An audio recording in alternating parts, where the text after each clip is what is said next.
Hi everyone, welcome back to my channel. ఎలా ఉన్నారు అందరూ? సో నేనైతే చాలా బాగున్నాను. చాలా డేస్ తర్వాత వీడియో అయితే షూట్ చేస్తున్నాను. సో ఇంత గ్యాప్ ఎందుకు తీసుకున్నానంటే డ్యూ టు మై ప్రెగ్నెన్సీ నాకైతే ఇంత గ్యాప్ అయితే వచ్చింది. అండ్ ఫైనల్గా I'm back to my channel అన్నమాట. సో థంబ్నెయిల్ చూడగానే వీడియో ఏంటో అర్థమైపోయి ఉంటుంది కదా. నేను నా ప్రెగ్నెన్సీలో జరిగిన చేంజెస్ అయితే మీతో షేర్ చేసుకోబోతున్నాను. I'm not talk about gender prediction, just for ఫన్కి ఈ వీడియో అయితే చేస్తున్నాను. సో కొంతమందికి ప్రెగ్నెన్సీ జర్నీ అనేది చాలా టఫ్ ఉండొచ్చు, కొంతమందికి ఆ జర్నీ అనేది చాలా ఈజీగా కూడా ఉండొచ్చు. అంటే ఒక్కొక్కరి బాడీకి ఒక్కొక్కలా ఉంటాయి సిమ్టమ్స్ అయితే. సో నాకు వచ్చేసి ఫస్ట్ ప్రెగ్నెన్సీలో ఉన్న సిమ్టమ్స్, సెకండ్ ప్రెగ్నెన్సీలో ఉన్న సిమ్టమ్స్ సేమా లేదా డిఫరెంటా, ఎలా ఉండేది అని మీకైతే ఈ వీడియోలో చెప్పబోతున్నాను. అబ్బాయి అయినా అమ్మాయి అయినా ఎవరైనా ఒక్కటే, కాకపోతే అదర్ కంట్రీస్లో జెండర్ చెప్తారు, మన దగ్గర చెప్పరు కదా. టిల్ డెలివరీ వరకు వెయిట్ చేయాలి. కానీ చాలామంది క్యూరియాసిటీ ఉంటుంది, చాలామందికి అంటే ఎవరికైనా క్యూరియాసిటీ ఉంటుంది ఎవరు వస్తారని. నాకైతే ప్రెగ్నెన్సీలో అలాగే ఉండేది, ఎవరు ఎవరు అని. సో మన అమ్మమ్మలు నానమ్మలు ఏం చెప్తారు, మనల్ని చూసి కొంతమంది చెప్తారు, సో నీకు అబ్బాయి వస్తారు, నీకు అమ్మాయి వస్తారని. అవి 100% కరెక్ట్ అని నేను అనను. మేబీ కొంతమందిలో అవి జరగవచ్చు, కొంతమందిలో జరగకపోవచ్చు.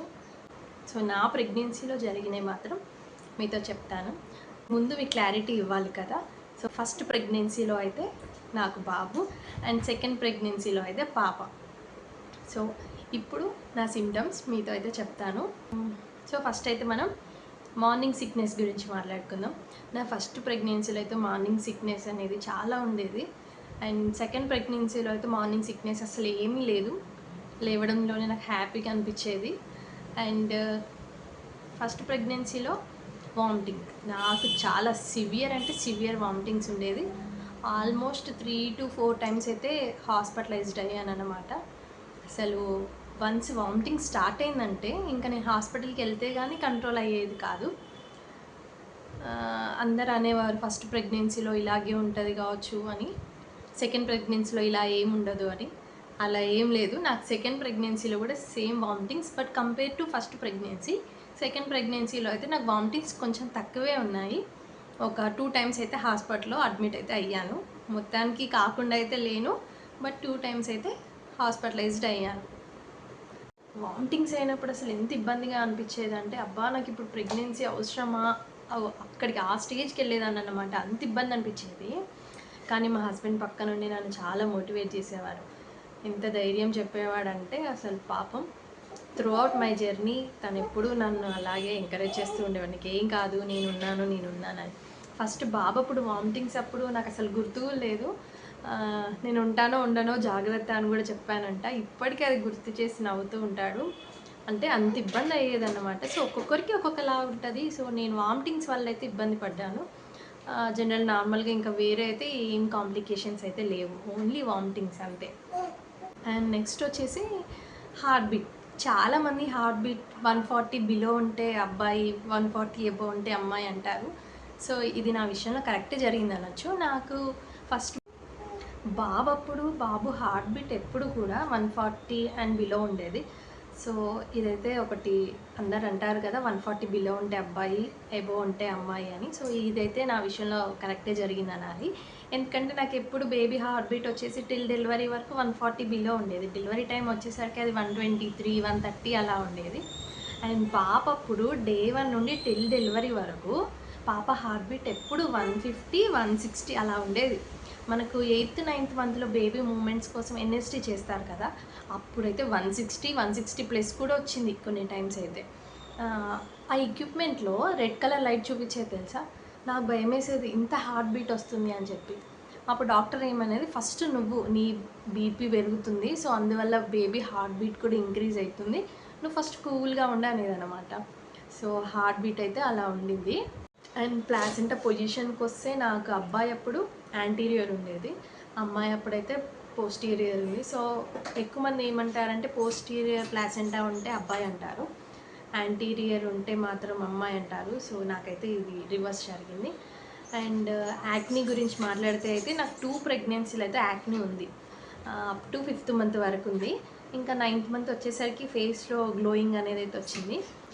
అండ్ నెక్స్ట్ వచ్చేసి నెక్ గురించి మాట్లాడుకుంటే చాలా డార్క్ అంటే డార్క్ కలర్ అయింది నాకు ఫస్ట్ బాబు అప్పుడు. అండ్ పాప అప్పుడు మాత్రం అంత డార్క్ అవ్వలేదు, బట్ కొంచెం అయితే అయ్యింది. అండ్ ఇంకా పొట్ట పైన లైన్ వస్తుంది కదా, అది నాకు బాబు అప్పుడు చాలా థిక్గా ఉంది. అండ్ పాప అప్పుడు మాత్రం ఉంది, బట్ కొంచెం లైట్గా ఉంది. అండ్ హెయిర్ గ్రోత్ గురించి మాట్లాడుకుంటే అయితే, సో 2 ప్రెగ్నెన్సీలో అయితే నాకు హెయిర్ గ్రోత్ అయితే ఉంది. But compare to first pregnancy నాకు పాప అప్పుడు మాత్రం హెయిర్ గ్రోత్ అనేది కొంచెం ఎక్కువగా ఉంది. అండ్ నెక్స్ట్ వచ్చేసి నా ఫస్ట్ ప్రెగ్నెన్సీలో అంటే పాప అప్పుడు నేను చాలా వెయిట్ గెయిన్ అయ్యాను అసలు.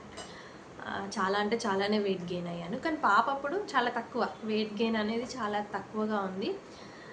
యాక్టివ్గా ఎక్కువ ఉన్నాను, బాబు కంటే కూడా పాప అప్పుడు ఎక్కువ యాక్టివ్గా అయితే ఉన్నాను. ఇంకా ఫుడ్ క్రేవింగ్స్ వస్తే అయితే నాకు 2 ప్రెగ్నెన్సీలలో కూడా హాటే తినాలనిపించేది. జనరల్గా నాకు స్వీట్ నచ్చదు. సో అలానే 2 ప్రెగ్నెన్సీలో అయితే నేను హాటే ఇష్టపడేదాన్ని. అండ్ నెక్స్ట్ వచ్చేసి బేబీ మూమెంట్స్. మా అమ్మమ్మ అడిగిందనమాట, సో నీకు ఎట్ సైడ్ బేబీ కదిలినట్టు అనిపిస్తుందని. సో ఫస్ట్ ప్రెగ్నెన్సీ అప్పుడు నాకు రైట్ సైడ్ బేబీ హెడ్ కదిలినట్టు అనిపించేది. నేను రైట్ సైడ్ అని చెప్పినప్పుడు మా అమ్మమ్మ నీకు పాప పుడుతుంది అని అన్నది. కానీ నాకు ఫస్ట్ ప్రెగ్నెన్సీ రైట్ సైడ్ బాబు వచ్చాడు. అండ్ పాప మాత్రం లెఫ్ట్ సైడ్ తిరిగినట్టు అనిపించేది నాకు. So second pregnancy left side పాప వచ్చింది. అంటే కంపల్సరీ అన్నీ అలాగే జరగాలని ఏం లేదు, కొన్ని మేబీ అలా జరగవచ్చు, అలా జరగకపోవచ్చు. అండ్ బాడీలో చేంజెస్ కూడా హార్మోనల్ చేంజెస్ వల్ల ఒక్కొక్కరికి ఒక్కొక్కలాగా ఉంటుంది. కొంతమంది వెయిట్ పెరుగుతారు, సో నువ్వు వెయిట్ పెరిగినావు నీకు అమ్మాయి, నువ్వు వెయిట్ తగ్గినావు నీకు అబ్బాయి, నీ ఫేస్లో గ్లో వచ్చింది నీకు అమ్మాయి, గ్లో రాలేదు అబ్బాయి. సో ఇవన్నీ ఏం కాదు, ఒక్కొక్క బాడీ ఒక్కొక్కలాగా ఉంటుంది అన్నమాట. సో కొంతమందికి జర్నీ అనేది చాలా ఈజీ అని ఉండొచ్చు, కొంతమందికి చాలా హార్డ్గా కూడా అనిపించవచ్చు. సో నాకు ఫస్ట్ ప్రెగ్నెన్సీతో కంపేర్ చేస్తే మాత్రం నిజంగా సెకండ్ ప్రెగ్నెన్సీ చాలా బెటర్ అనిపించింది. అంటే అంత ఇబ్బంది అయితే పడలేదు. ఇంకా ఇంకేం మిగిలిపోయాయి, అంతే ఆల్మోస్ట్ అన్నీ కవర్ చేశానని అనుకుంటున్నాను. సో బట్ డెలివరీ వరకు నాకు చాలా క్యూరియాసిటీ ఉండేది, ఎవరు వస్తారని. ఫస్ట్ బాబు కాబట్టి ఆటోమేటిక్గా నేను అమ్మాయి రావాలి, అమ్మాయి కావాలని అనుకున్నాను. సో అమ్మాయి అయితే వచ్చేసింది, ఐఎమ్ వెరీ హ్యాపీ. అండ్ నా జర్నీ గురించి చెప్పాను, కానీ నాకు సీ సెక్షనా లేదా నార్మల్గా చెప్పలేదు కదా. సో నాకైతే 2 టైమ్స్ కూడా సీ సెక్షనే అండి. సో నార్మల్ ఎందుకు జరగలేదు అంటే, ఫస్ట్ టైం నాకు పెయిన్స్ వచ్చాయి, వాటర్ బ్రేక్ కూడా అయింది, బట్ డైలేషన్ అనేది చాలా తక్కువగా ఉండేది, నేను పెయిన్స్ తట్టుకోలేకపోయాను అన్నమాట. సో అందుకోసమే నేను సీ సెక్షన్కి వెళ్ళిపోయాను. సో సెకండ్ ప్రెగ్నెన్సీలో కూడా ఆటోమేటిక్గా సీ సెక్షనే జరిగింది. బట్ తర్వాత అనిపించింది ఆ పెయిన్స్ తట్టుకొని ఉంటే బాగుండేదని. ఇప్పుడు అనిపిస్తుంది స్టిచెస్ పెయిన్స్ వస్తే. సెకండ్ డెలివరీ తర్వాత మాత్రం ఫస్ట్ డెలివరీ కంటే ఎక్కువ పెయిన్స్ అయితే ఉంటాయి, రికవరీ టైం కూడా చాలా ఎక్కువ. ఇంజెక్షన్కి భయపడే నేను 2 ఆపరేషన్స్ చేయించుకున్నానంటే proud of myself, great కదా. సో మీకు అన్నీ కరెక్ట్గా ఉండి వీలుంటే నార్మల్గా వెళ్ళిపోండి, అదే బెటర్. ఇంకొక హ్యాపీ మూమెంట్ మీతో షేర్ చేసుకోవాలని ఉంది. ఏంటంటే నా బర్త్డే మంత్లో మా బాబు పుట్టాడు, మా హస్బెండ్ బర్త్డే మంత్లో పాప పుట్టింది. నాకైతే చాలా హ్యాపీ. మీకు కూడా ఎవరికైనా ఇలాగే జరిగిందా? సో ఎవరికైనా ప్రెగ్నెన్సీ జర్నీ అనేది చాలా స్పెషల్ కదా. సో ఈ స్పెషల్ జర్నీలో మంచిగా ఎంజాయ్ చేయండి, మంచి ఫుడ్ తీసుకోండి, రెస్ట్ తీసుకోండి, సో హ్యాపీగా ఉండండి, అంతే కదా. సో నేనైతే అలాగే చేశాను. అండ్ ఈ వీడియో మీకు నచ్చిందని అనుకుంటున్నాను. నచ్చితే అయితే ఖచ్చితంగా నా ఛానల్ని సబ్స్క్రైబ్ చేసుకోండి. Thank you for watching. See you all in next video. Bye bye.